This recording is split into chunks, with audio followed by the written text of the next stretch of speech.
Bismillah. Bismillah. Salam. Bismillah. Cek.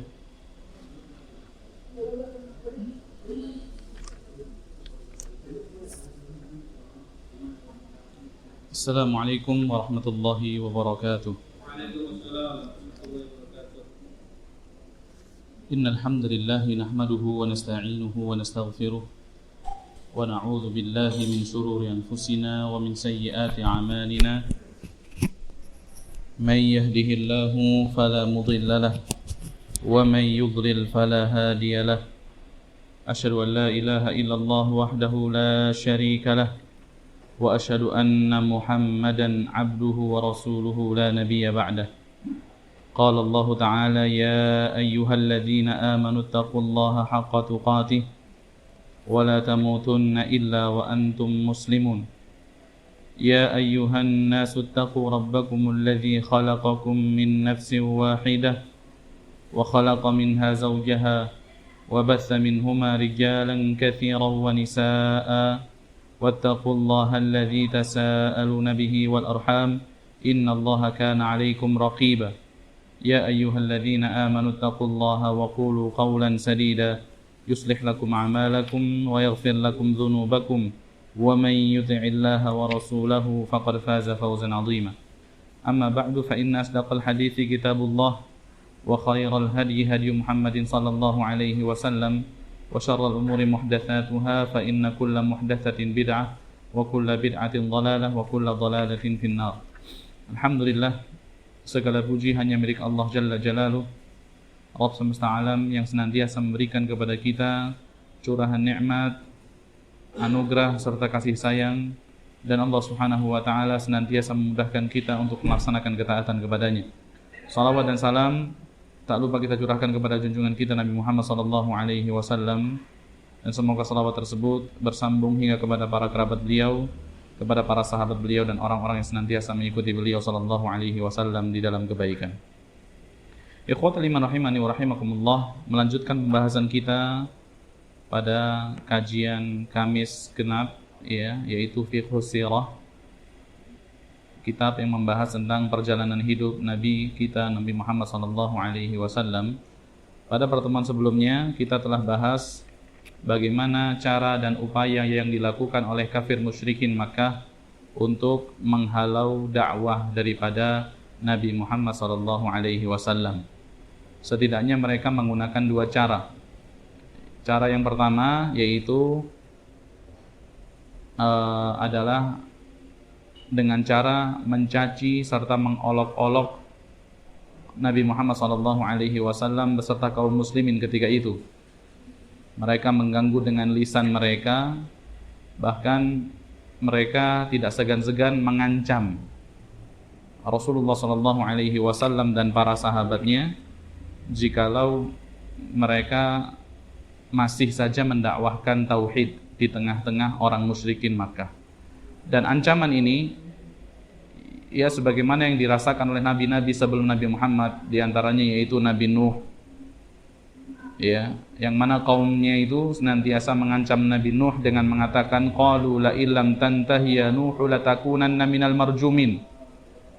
Mereka berkata, wahai Nuh, kalau kau tidak berhenti daripada dakwahmu, maka kami pasti akan merajam engkau. Ya, jadi nabi-nabi sebelum Rasulullah itu juga mereka diancam dengan kata-kata, ya, dan juga ini seperti yang diterima oleh Nabi Ibrahim alaihissalam ketika beliau berdakwah kepada ayahnya. Kemudian ayahnya itu tidak mau mengikuti dakwah Nabi Ibrahim. Setelah itu kemudian ayahnya mengatakan la illam tantahi la arjumannak. Kalau kau enggak berhenti wahai Ibrahim, ya, daripada mendakwahiku, maka pasti aku akan merajammu. Aku akan melemparimu dengan batu. Dan itu yang dirasakan Rasulullah sallallahu alaihi wasallam dan para sahabatnya, ya, dicaci, diolok-olok, ya, direndahkan. Maka setidaknya para ulama mengatakan orang yang dicaci itu setidaknya mereka, ya, mendapatkan beberapa perkara. Jadi keutamaan orang yang ketika berdakwah kemudian dicaci itu, maka harus dia tanamkan pada dirinya beberapa perkara. Awalan, yang pertama yaitu an-nasukhriyah, bahwasanya cacian itu didapati oleh seluruh nabi. Seluruh nabi itu dicaci oleh kaumnya, dicaci oleh umatnya, ya tentunya mereka yang tidak mau mengindahkan dakwah para anbiya, ya, mendapatkan cacian, mendapatkan cemoohan.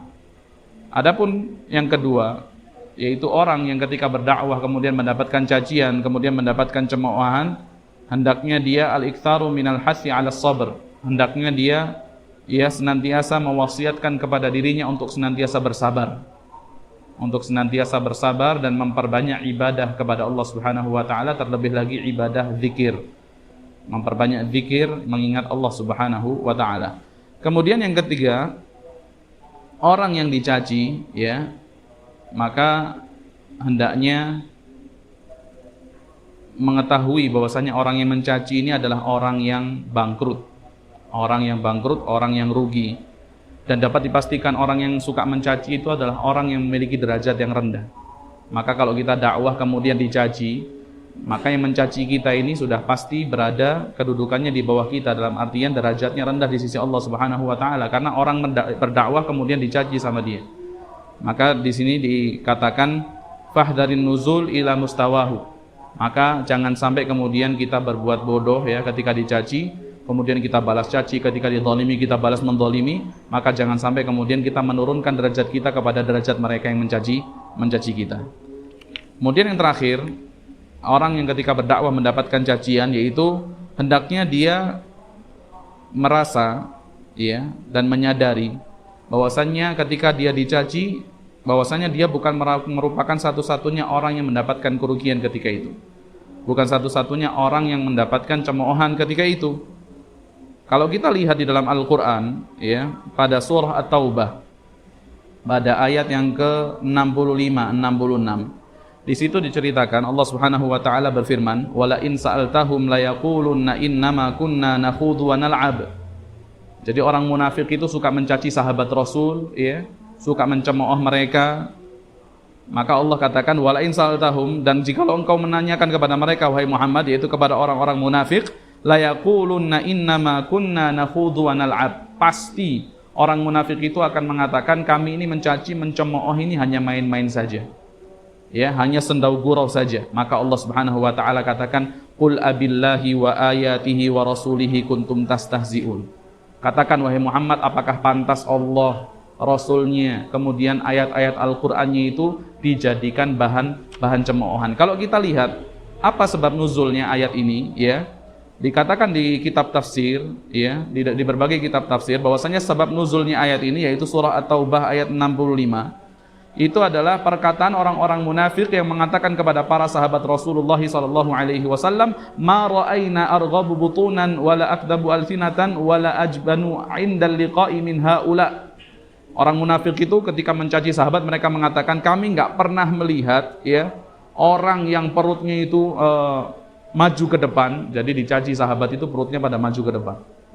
Ya, banyak makan atau gimana, ya. Kami nggak pernah melihat orang yang perutnya lebih maju ke depan, kemudian lisannya itu pandai berdusta, kemudian orang yang paling pengecut ketika bertemu musuh min haula, melebihi mereka.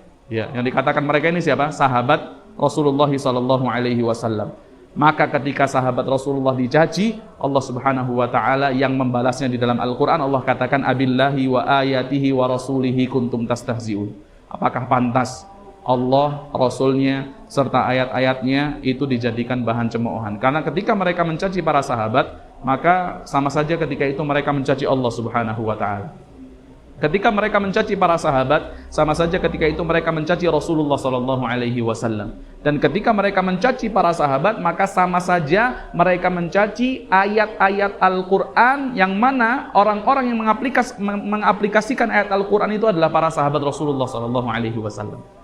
Jadi kalau ada orang yang mencaci para sahabat, itu sama saja mereka mencaci Al-Qur'an. Karena yang dipuji dalam Al-Qur'an itu ya para sahabatnya Rasulullah sallallahu alaihi wasallam.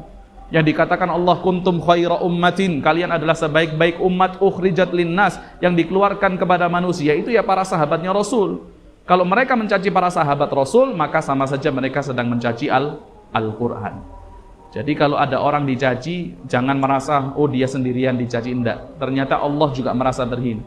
Rasulullah sallallahu alaihi wasallam ketika itu juga dicaci. Bahkan Al-Qur'an ya, yang merupakan kalamullah, ketika orang yang mendakwahkan Al-Quran itu dicaci, maka orang yang mencaci itu sama saja mencaci Al-Quran. Sampai Allah Subhanahu wa taala kemudian katakan, la ta'tadiru qad kafartum ba'da imanikum. Karena kalian mencaci para sahabat Rasul, ya, janganlah minta maaf, sesungguhnya kalian itu telah kafir setelah keimanan kalian. Itu orang munafik. Jadi kalau kita dicaci ketika berdakwah, maka jangan sampai kita merasa diri kita sendiri, enggak. Ternyata ya, diri kita ada Allah Subhanahu wa taala bersama kita. Seperti orang munafik juga mengatakan di dalam surah At-Taubah, ya. Di dalam surah At-Taubah ayat yang ke-79. Ketika para sahabat Rasul ada yang bersedekah itu ketika ingin melaksanakan perang Tabuk, mereka bersedekah dengan satu sok, ya, satu genggam daripada kurma. Ada yang bersedekah dengan setengah sok, ada yang bersedekah dengan beberapa butir kurma saja. Maka orang munafik mencaci mereka. Ya, orang munafik mengatakan innallaha an sadaqati hadza la ghani. Allah enggak butuh sama sedekahnya yang seperti ini, cuma beberapa butir kurma. Buat apa? Ini perjalanan 700 kilo, perjalanan yang jauh. Ya, cuaca yang sangat terik, panas. Buat apa kok orang kemudian cuma sedekah beberapa butir kurma? Sampai Allah katakan di ayat tersebut, alladzina yalmizunal mutawwi'ina minal mu'minina fis shadaqat, yaitu orang-orang yang mencaci orang-orang mukmin yang mengeluarkan sedekah. Yang dimaksud mencaci di sini adalah orang-orang munafik. Walladzina la yajiduna illa juhdahum, dan yang mereka berikan itu adalah kemampuan mereka. Ya, maka dikatakan fayaskharuna minhum, orang-orang munafik itu merendahkan para sahabat Rasul, sakhirallahu minhum, maka Allah Subhanahu wa taala membalas, Allah rendahkan mereka. Allah Subhanahu wa taala merendahkan orang munafik itu di berbagai macam ayat dalam Al-Qur'an, sampai ada surat khusus, ya, di dalam Al-Qur'an yang membahas tentang kebusukan orang-orang munafik, yaitu surah apa? Al-Munafiqun. Itu satu surat khusus yang membahas tentang kebobrokan orang-orang munafik. Jadi ketika sahabat dicela, Allah balas celaan mereka dengan menurunkan satu surat khusus di dalam surah Al-Munafiqun yang mengungkap, ya, jati diri orang-orang munafik. Tidak cukup dari situ, sampai situ saja Allah katakan walahum adzabun alim. Sekarang mereka hina, ya, mereka adalah orang yang rendah, dan nanti di akhirat bagi mereka adalah azab yang pedih. Bagi mereka adalah azab yang pedih. Thayyib, itu uslub yang pertama, cara yang pertama yang dilakukan oleh orang-orang ya, pembenci dakwah Rasul, yaitu mereka mencaci dengan lisan-lisan mereka. Kemudian uslub yang kedua, cara yang kedua, bagaimana upaya orang musyrik Makkah untuk menghalangi dakwah Rasulullah SAW. Ini yang disebut dengan uslub bil quwwah, ya, cara kekuatan. Kalau tadi kan ancaman, ya, mereka cuma ngancam dengan lisan. Maka ketika ancaman ini tidak diindahkan oleh Rasulullah, oleh para sahabat, maka kemudian mereka, ya, melaksanakan apa yang mereka ancamkan kepada Rasulullah SAW dan para sahabat. Langsung yang disasar itu adalah fisik mereka. Kalau tadi kan psikis mereka, ya, dihina, dicaci, dicemooh. Maka ketika hinaan, cacian, cemoohan itu tidak menjadikan Rasul dan sahabatnya mundur dalam berdakwah, maka mereka kemudian melakukan upaya yang kedua, yaitu menyerang fisik, ya, orang-orang yang mentauhidkan Allah Subhanahu wa taala. Seperti diceritakan, ya, bahwasanya orang-orang yang suka mengganggu Rasulullah sallallahu alaihi wasallam fi baitihi, bahkan ketika Rasul itu di rumahnya. Jadi enggak nunggu Rasul keluar rumah. Ketika Rasul di rumahnya itu ada beberapa orang yang suka apa? Suka menyiksa Rasulullah sallallahu alaihi wasallam. Yang pertama siapa? Siapa paman beliau? Abu Lahab. Karena paman Rasul itu, ketika Rasul dapat wahyu itu, paman Rasul itu, ya, dibagi menjadi dua.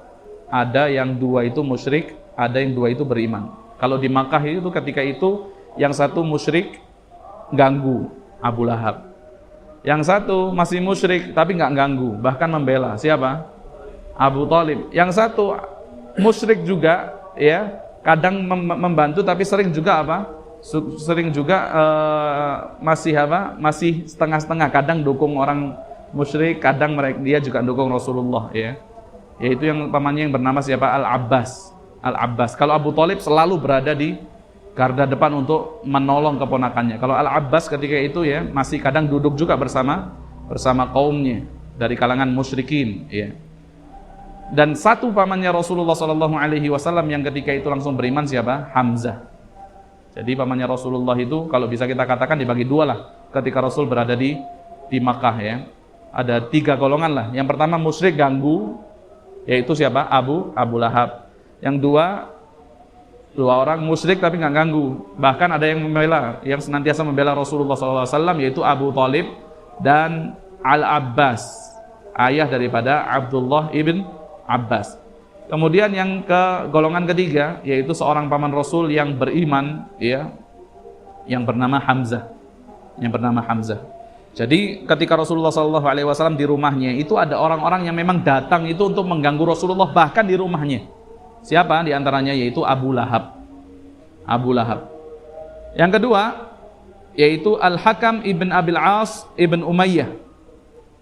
Yang ketiga yaitu Uqbah bin Abi Mu'ayth.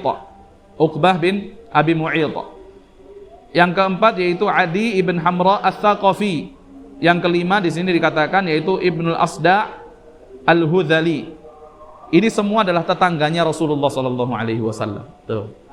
Ini adalah tetangga daripada Rasulullah SAW. Wa kana ahaduhum, seorang di antara mereka, di antara kebiasaan mereka yaitu yatrah 'ala Rasul, meletakkan di atas Rasulullah SAW rahim daripada kambing atau jeroan kambing. Jeroan daripada kambing ketika Rasulullah SAW melaksanakan sholat. Ketika Rasul melaksanakan sholat. Seperti diriwayatkan oleh Al-Imam Al-Bukhari rahimahullah daripada Abdullah bin Mas'ud radhiyallahu anhu, anna an-nabiy sallallahu alaihi wasallam kana yusalli 'indal bait. Bahwasanya Rasulullah sallallahu alaihi wasallam pernah salat ya di samping Ka'bah, wa Abu Jahal wa ashabun lahu julusun. Dan ketika itu Abu Jahal dan beberapa sahabatnya sedang duduk di sisi Ka'bah. Idz qala ba'duhum li ba'din, kemudian seorang di antara mereka mengatakan kepada sebagian yang lain, siapa di antara kalian ya yang mau atau yang mampu mendatangkan isi perut onta daripada Bani Fulan, disebut Bani Fulan ya, isi perutnya di kampung sebelah misalnya gitu ya. Ada isi perut onta di situ, siapa yang mampu untuk mengambilnya, fayadha'ahu 'ala dhahri Muhammad idza sajad. Kemudian dia bawa ke sini, dia letakkan di punggung Muhammad ketika Muhammad sedang sujud. Jadi ditunggu pas sujud kemudian diletakkan itu isi perut daripada onta. Kemudian dikatakan di sini famba'atha ashqal qaum, maka kemudian berdirilah orang yang paling celaka di kaum tersebut, orang yang paling celaka di majelis itu. Siapa? Yaitu Uqbah bin Abi Mu'ayth. Uqbah ibn Abi Mu'ayth. Seperti yang Allah katakan di dalam surah ini ya, Asy-Syams ya. Apa? Di dalam surat Asy-Syams, Pak Halim. Faqala lahum Rasulullahi naqatallahi wa suqiyaha fakadzabuhu fa'aqaruha fadamdama alaihim apa idzim ba'atha ashqaha.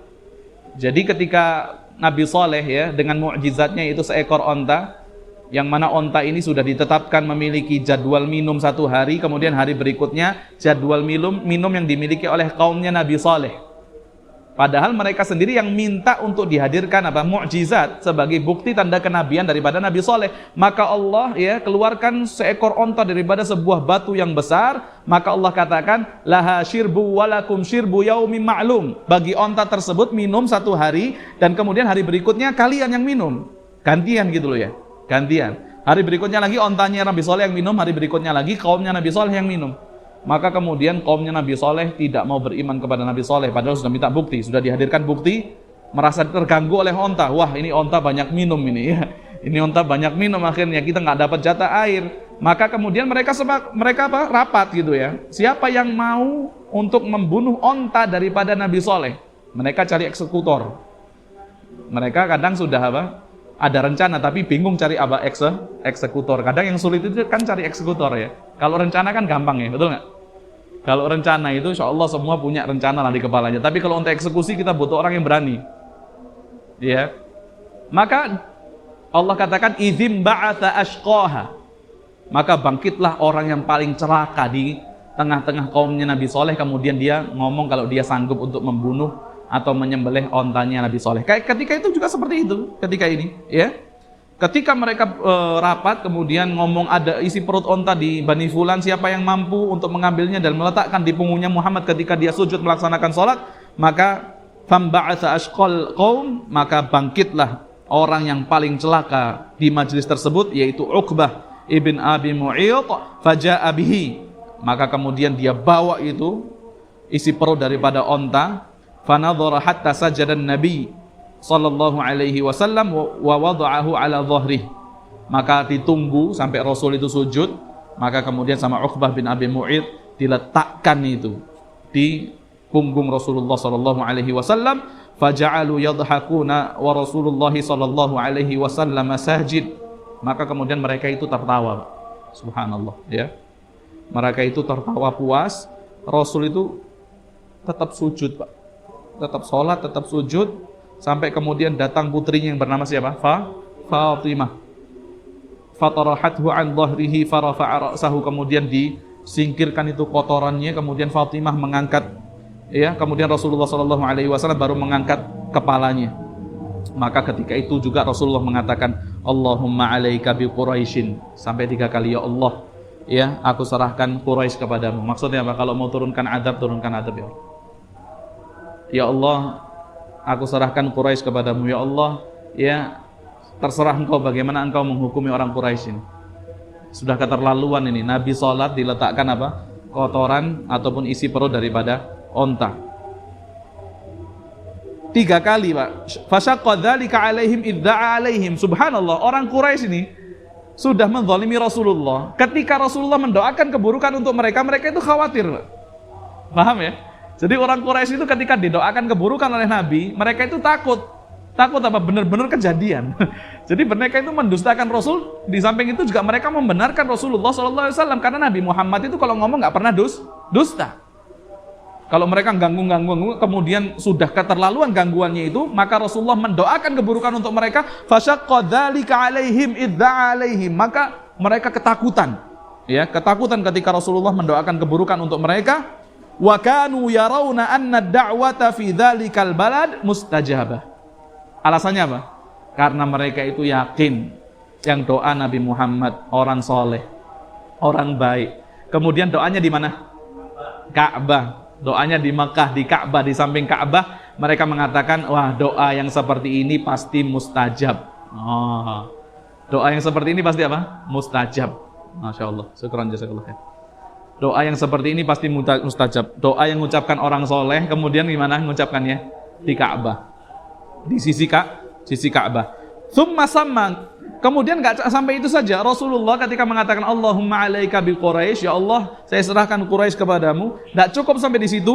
Rasulullah juga menyebutkan nama mereka satu persatu. Wah, lebih khusus lagi nih ya. Kalau tadi kan Quraisy, kalau ini sebutkan nama-namanya. Rasulullah mengatakan apa? Allahumma alaika bi Abi Jahal, ya Allah, ya Abu Jahal itu urusanmu, ya Allah. Diserahkan kepada Allah Subhanahu wa taala. Wa alaika bi Utsbah ibn Rabi'ah, ya Allah, Utsbah bin Abi Rabi'ah juga, ya Allah. Wa Syaibah bin Rabi'ah, ya Allah, Syaibah juga. Wal Walid ibn Utsbah, dan putranya Utsbah yang bernama Al-Walid. Wa Umayyah ibn Khalaf, wa Uqbah bin Abi Mu'ayth. Disebutkan nama sekitar 7 orang. Subhanallah, nama tadi disebutkan ya, dirinci sama Rasulullah. Sampai kemudian Abdullah bin Mas'ud mengatakan, fawalladzi nafsi biyadihi laqad ra'aitul ladzina 'adda Rasulullah sallallahu alaihi wasallam sar'a fil qalib, ya, qalib Badar. Demi Allah, demi zat yang jiwaku berada di tangannya, kata Abdullah bin Mas'ud, aku telah melihat orang-orang yang namanya disebutkan oleh Rasulullah, mereka itu semua itu meninggal di Badar. Meninggal di mana? Di Badar. Jadi Abu Jahal meninggalnya di mana?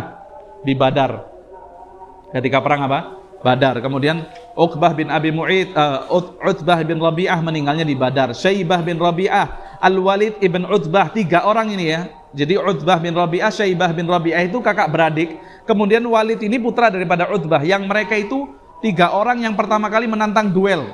Kan ketika perang Badar kan sudah bertemu 2 shaf, ya, 2 pasukan sudah bertemu, maka kemudian 3 orang dari pasukan musyrik itu maju. Siapa yang maju? Utsbah bin Rabi'ah, Syaibah bin Rabi'ah, sama Al-Walid bin Utsbah. 3 orang ini.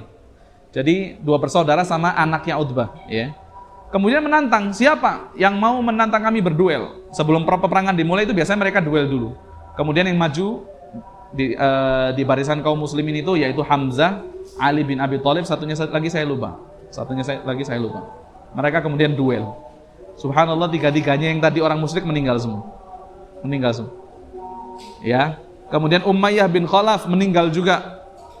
Uqbah bin Abi Mu'id mati juga. 7 orang yang disebutkan Rasulullah semuanya itu meninggal di Badar. Jadi doanya Rasulullah ini tidak main-main ya. Doanya Rasulullah tidak main. Dan mereka orang musyrik itu yakin kalau Rasul sudah mendoakan mereka itu bisa jadi kejadian. Mereka yakin. Seperti yang dihadapi oleh Utaibah. Utaibah ini putra daripada Abu Lahab. Utaibah ini putra daripada Abu Lahab. Dia itu suka ganggu Rasul. Ketika di Makkah suka ganggu Rasul, suka menzalimi Rasul. Didoakan sama Rasul, Allahumma sallit alaihi kalbak. Ya Allah, ya serahkan dia sama binatang buas ya, milikmu ya Allah. Maksudnya supaya dia dimangsa sama binatang buas. Wah, dia nggak takut karena ketika itu dia di mana? Dia di Makkah.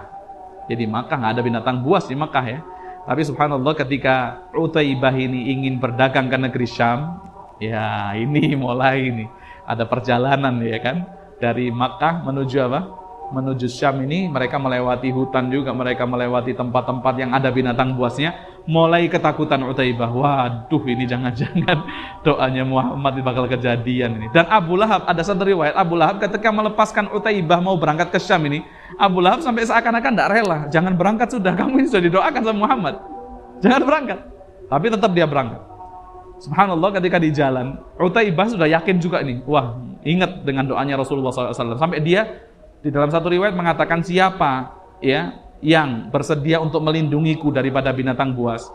Dia mengatakan kalau sampai saya hidup sampai besok, ini mau tidur malam nih, sampai besok saya masih hidup maka masing-masing dapat 1.000 dinar.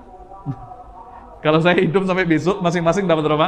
1.000 dinar. Maka mereka tidurnya itu apa? Mengelilingi Utaibah. Utaibah tidur di tengah, kemudian taruh barang-barang. Orang-orang tidurnya itu mengelilingi apa? Utaibah. Wah, ini mereka nganggapnya bangun tidur dapat berapa? 1.000 dinar ini. Ya. Tapi subhanallah malam hari ada binatang buas melompatin orang-orang yang mengelilingi Utaibah itu, melompati barang kemudian ambil Utaibah bawa pergi Utaibah. Mereka bangun udah nggak ada Utaibahnya. Subhanallah. Jadi dapat berapa? 1.000 dinar. Wah, padahal pengen dapat 1.000 dinar secara cuma-cuma ya. Tidur aja ngelilingin. Tapi ya Allah mengabulkan doa Rasulullah sallallahu alaihi wasallam. Ya. Fa atafal asad ya tilkal lailah. Kemudian Utaibah itu sampai mengatakan ya waila ummi huwa wallahi akili kama da'a Muhammad. Ketika diangkat sama apa? Sama binatang buas itu, Utaibah sampai mengatakan celaka ibuku, demi Allah dia akan memakan aku sebagaimana doanya Muhammad ke atasku. Masya Allah. Ya. Kemudian banyak ya diantara perbuatan zalim orang musyrik kepada Rasulullah SAW. Contohnya nih yang dikeluarkan oleh Imam Bukhari rahimahullah daripada Urwah bin Zubair radhiyallahu anhuma. Ya, qala sa'altu Abdullah ibn Amr an ashad ma sana'al musyrikuna bi Rasulillah sallallahu alaihi wasallam. Pernah Urwah bin Zubair ini putra daripada Az-Zubair ibn Awam, putra daripada Asma binti Abu Bakar. Ya, Urwah bin Zubair ini putra daripada Asma, cucu daripada Abu Bakar As-Siddiq radhiyallahu anhu. Dia mengatakan, aku pernah bertanya kepada Abdullah bin Amr tentang ya sesuatu yang paling parah yang pernah dilakukan orang musyrik kepada Rasulullah sallallahu alaihi wasallam. Maka Abdullah bin Amr mengatakan, "Ra'aitu Uqbah ibn Abi Mu'id jaa'a ila Nabi sallallahu alaihi wasallam wa huwa yusalli fa wada'a rida'ahu fi 'unuqihi fa khannaqahu bihi khanqan shadidan." Aku pernah melihat, kata Abdullah bin Amr, yaitu seorang yang bernama Utbah bin Abi Mu'id, dia mendatangi Rasulullah ketika Rasul salat, kemudian dia ambil selendangnya, kemudian dia lilitkan selendang itu di leher Rasulullah sallallahu alaihi wasallam. Dia tarik sekeras-kerasnya, sekencang-kencangnya sampai Rasul kesusahan bernafas. Kemudian faja'a Abu Bakrin, tiba-tiba datanglah Abu Bakar hatta dafa'ahu anhu. Kemudian Abu Bakar itu melepaskan Rasulullah daripada jeratan yang dibuat oleh Uqbah bin Abi Mu'id, sambil Abu Bakar mengatakan, ataqtuluna rajulan ayyaqula rabbiyallahi wa qad ja'akum bil bayyinati min rabbikum. Abu Bakar mengatakan, Apakah kamu akan membunuh? Apakah kalian akan membunuh satu orang laki-laki hanya karena dia mengucapkan Tuhanku adalah Allah? Masa sih kalian bunuh laki-laki yang mengucapkan Tuhanku hanyalah Allah, padahal dia telah datang ya kepada kalian dengan membawa bukti-bukti daripada Tuhan kalian. Nabi Muhammad itu datang bukan omong kosong ya. Nabi Muhammad datang dengan membawa mukjizat, dengan membawa bukti. Ya, ini ada juga di ayat Al-Qur'an ya. Ada juga di dalam ayat Al-Qur'an di dalam surat Ghafir kalau enggak salah, ataqtuluna rajulan ayyaqula rabbiyallah. Ini yang diucapkan oleh mu'minun min ali Fir'aun, orang yang beriman dari kerabatnya Fir'aun. Laki-laki beriman daripada kerabatnya Fir'aun. Ya, ketika melihat bahwasanya Fir'aun itu memerangi Nabi Musa dengan begitu gigihnya, sampai kemudian laki-laki tadi yang beriman, tapi dia menyembunyikan keimanannya. Dia mengatakan ataqtuluna rajulan ayyaqula rabbiyallah. Masa sih kamu akan membunuh satu orang cuma karena dia mengucapkan bahwasanya Tuhanku adalah Allah, wa qad ja'akum bil bayyinati min rabbikum. Padahal dia telah datang kepada kalian dengan membawa bukti-bukti daripada Tuhan kalian. Dilanjutkan di situ, iyyaku kadiban fa alaihi kadibuh. Bukankah kalau dia berdusta, maka dustanya itu akan apa? Membinasakan dirinya sendiri. Wa iyyaku shadiqan yusibakum ba'dalladzi ya'idukum. Dan hati-hati kalian. Kalau dia jujur dengan apa yang dia sampaikan, maka akan menimpa ya kepada kalian apa yang dia ancamkan kepada kalian. Ya, jadi Rasulullah Shallallahu Alaihi Wasallam mendapatkan perlakuan keras. Ada juga ya yang diterima oleh sahabat Rasulullah Shallallahu Alaihi Wasallam. Itu tadi siksaan yang diterima Rasulullah. Ini ada juga siksaan yang diterima oleh sahabatnya Rasulullah yang bernama Abu Bakar As-Siddiq. Ya, pernah Abu Bakar As-Siddiq itu dipukuli oleh orang-orang musyrikun ya. Wa kana mimman dharabahu Utbah bin Rabi'ah. Yang diantara yang memukul Abu Bakar itu adalah Utbah ibn Rabi'ah. Yang mana Utbah bin Rabi'ah ini memukul wajah Abu Bakar dengan kedua sandalnya. Ya, sampai enggak jelas mana hidungnya, mana bibirnya, saking bengkaknya wajah daripada Abu Bakar As-Siddiq. Ya, jadi subhanallah, Abu Bakar aja yang memiliki kedudukan. Abu Bakar ini bukan orang sembarang di situ ya. Dia termasuk di antara Quraisy. Orang yang memiliki kedudukan dari Bani Taim ya. Dari Bani Taimi ya, Abu Bakar As-Siddiq tetap juga mendapatkan siksaan. Apalagi orang yang tidak memiliki kedudukan seperti siapa? Abdullah ibn Mas'ud ya. Abdullah bin Mas'ud itu pernah ketika dia mendatangi Ka'bah kemudian membaca firman Allah. Membaca dengan lantang firman Allah Subhanahu wa taala kemudian dipukulin sama Abu Jahal, sama Utbah ya. Kemudian setelah diangkat jadi kaum muslim mengatakan, ini mungkin mereka nggak pernah mendengar Al-Qur'an, jadi mereka memusuhi kita. Siapa yang berani untuk memperdengarkan Al-Qur'an di tengah-tengah mereka? Maka Abdullah bin Mas'ud mengatakan saya yang akan memperdengarkan Al-Qur'an kepada mereka. Kemudian sahabat yang lain mengatakan, jangan kamu ini nggak punya kaum di sini. Kamu ini orang pendatang gitu ya. Kamu nggak punya kedudukan di sini. Khawatirnya nanti kamu akan dipukuli oleh orang-orang tersebut. Maka kata Abdullah bin Mas'ud, tidak, biar saya saja.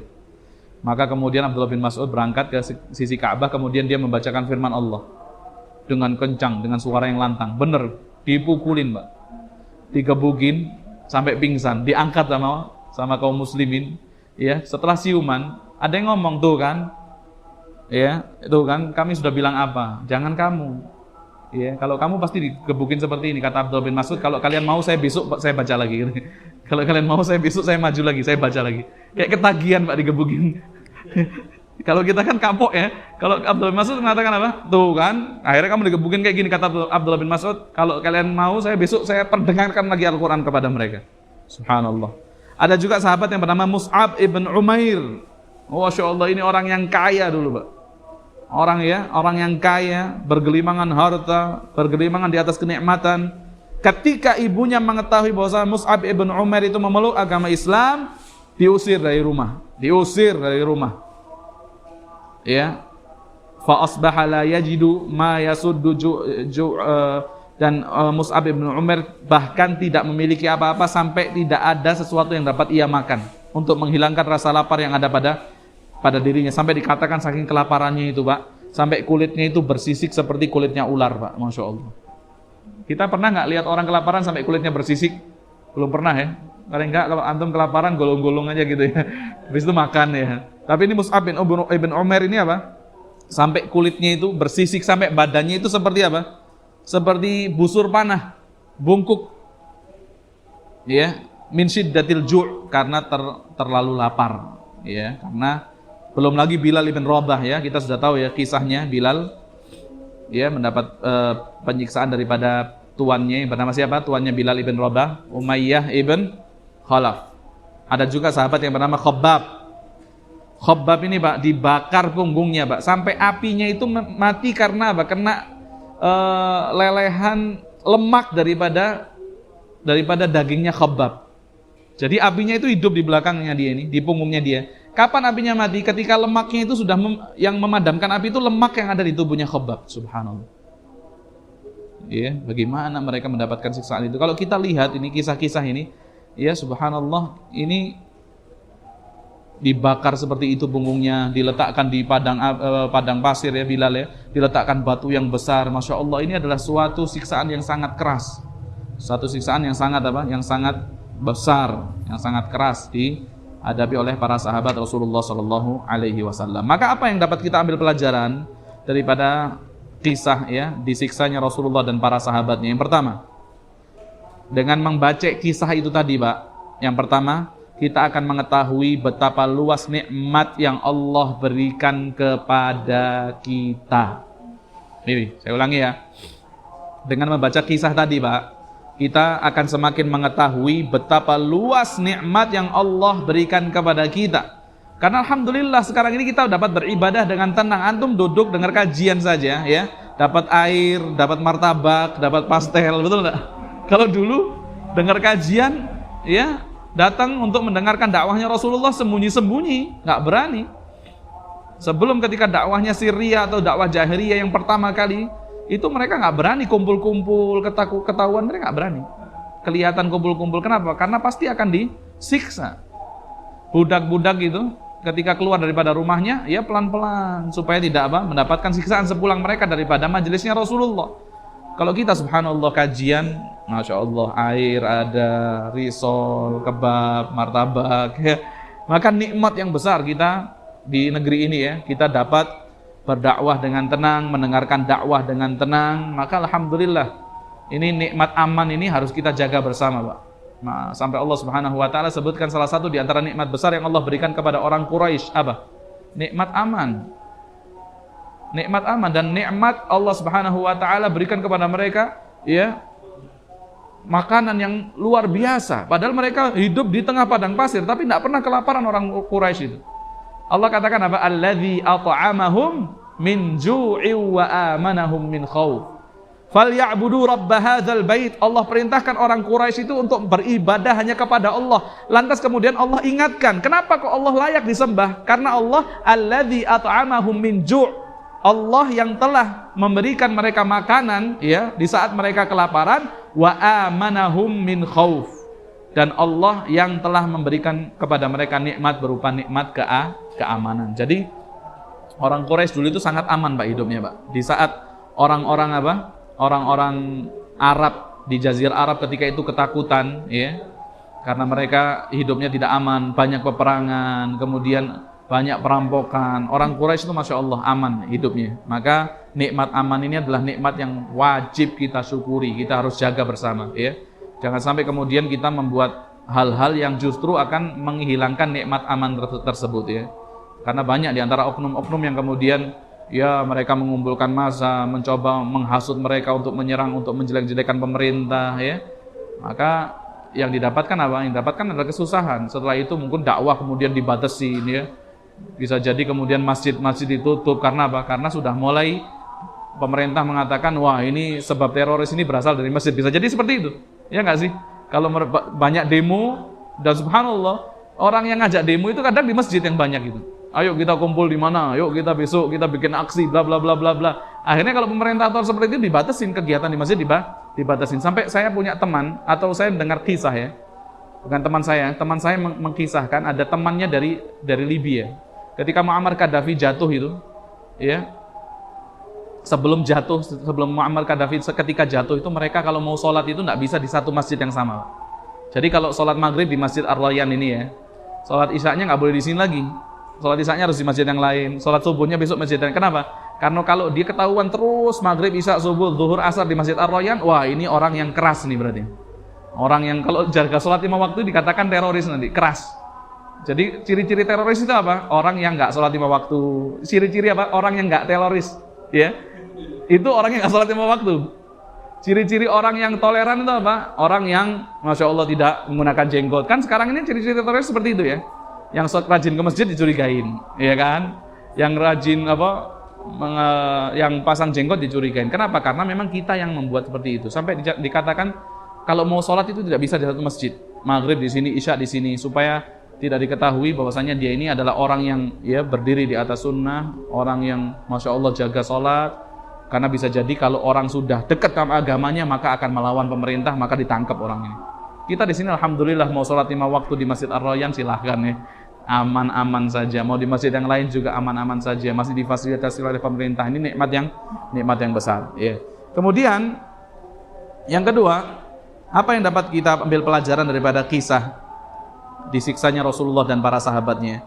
Bahwasannya ukurannya itu Pak, ukuran seseorang itu mulia di sisi Allah, ukuran kebahagiaan seseorang itu bukan dilihat ya bagaimana ketika dia hidup di atas muka bumi ini. Ada orang yang di atas muka bumi ini mendapatkan siksaan ya, mendapatkan kecaman, makian, cacian, tapi subhanallah sungguh dia mulia di sisi Allah Subhanahu wa taala. Jadi belum tentu orang yang terhina di atas muka bumi ini terhina juga di mata Allah Subhanahu wa taala. Seperti para rasul, seperti para sahabat ya, di bumi disiksa, dihina, tapi tetap mereka mulia ya di sisi Allah Subhanahu wa taala ya.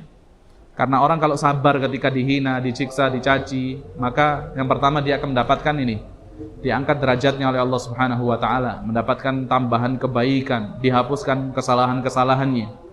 Dan ini adalah ya termasuk di antara sunnatullah yang pasti akan dihadapi orang yang mendakwahkan agamanya Allah Subhanahu wa taala. Itu yang kedua. Yang ketiga, yang dapat kita ambil pelajaran daripada kisah disiksanya Rasulullah sallallahu alaihi wasallam ini ya,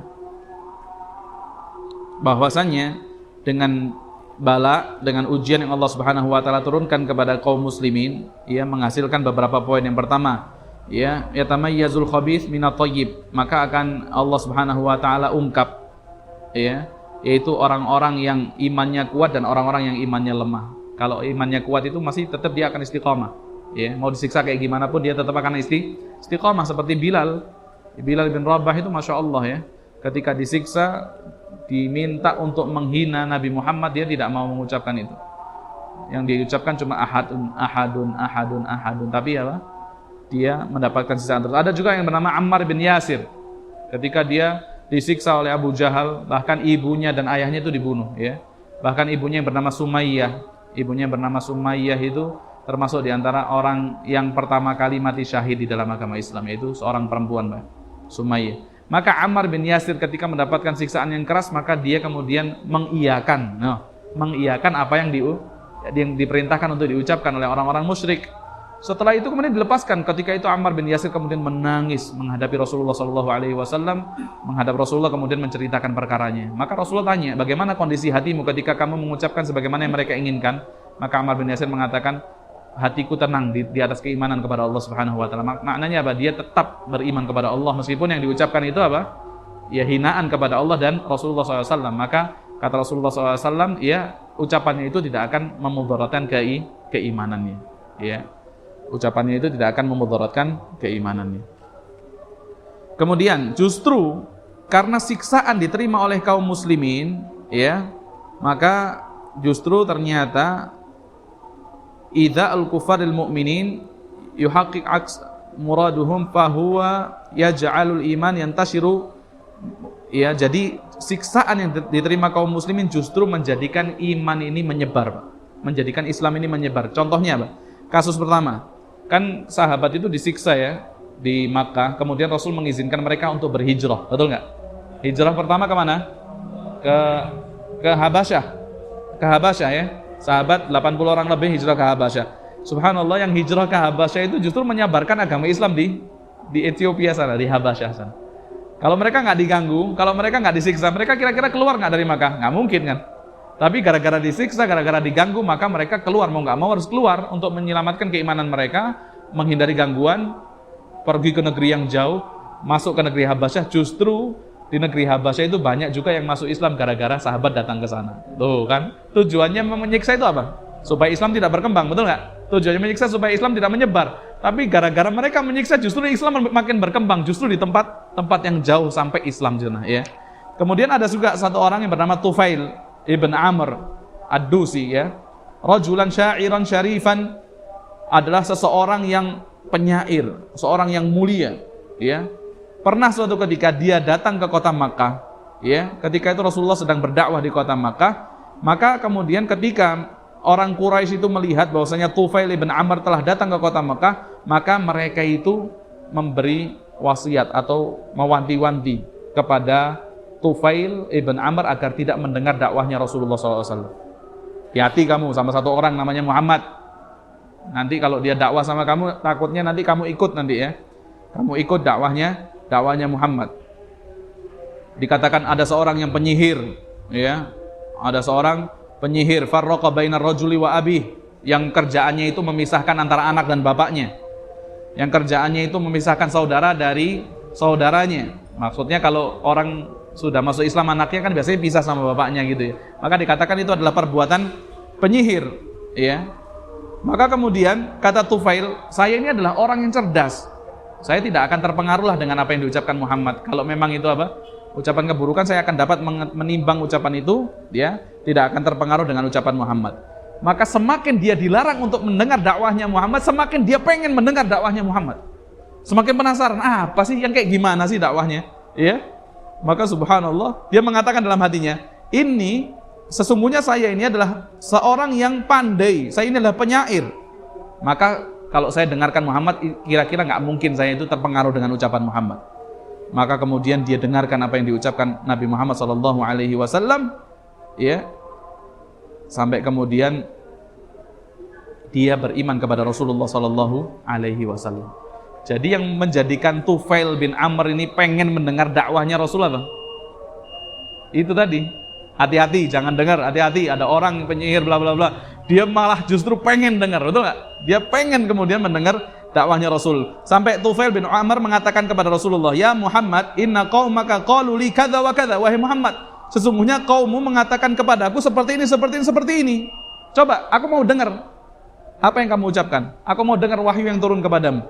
Maka Rasul kemudian menyampaikan ayat Al-Quran, berdakwah kepada Tufail ibn Amr tentang Islam, ya. Fa aslamtu wa syahidtu syahadatal haq. Kemudian aku pun masuk ke dalam Islam dan aku mengucapkan 2 kalimat syahadah. Ya, jadi semakin ditekan Islam itu semakin berjaya, semakin berkembang, dan ini termasuk di antara hikmah, ya, kita mendengarkan sirah Rasulullah SAW, kisah bagaimana Rasul dan para sahabatnya disiksa oleh orang musyrik di Makkah ketika itu. Ya, sampai di sini mungkin kajian kita. Insyaallah kita akan lanjutkan pada pembahasan yang ke-7 pada pertemuan yang berikutnya. Baik, ada yang mau tanya? Cukup? Cukup ya mungkin ya. Kita tutup dengan doa kafaratul majlis. Subhanakallahumma bihamdika asyhadu an la ilaha illa anta astaghfiruka wa atubu ilaik. Assalamualaikum warahmatullahi wabarakatuh.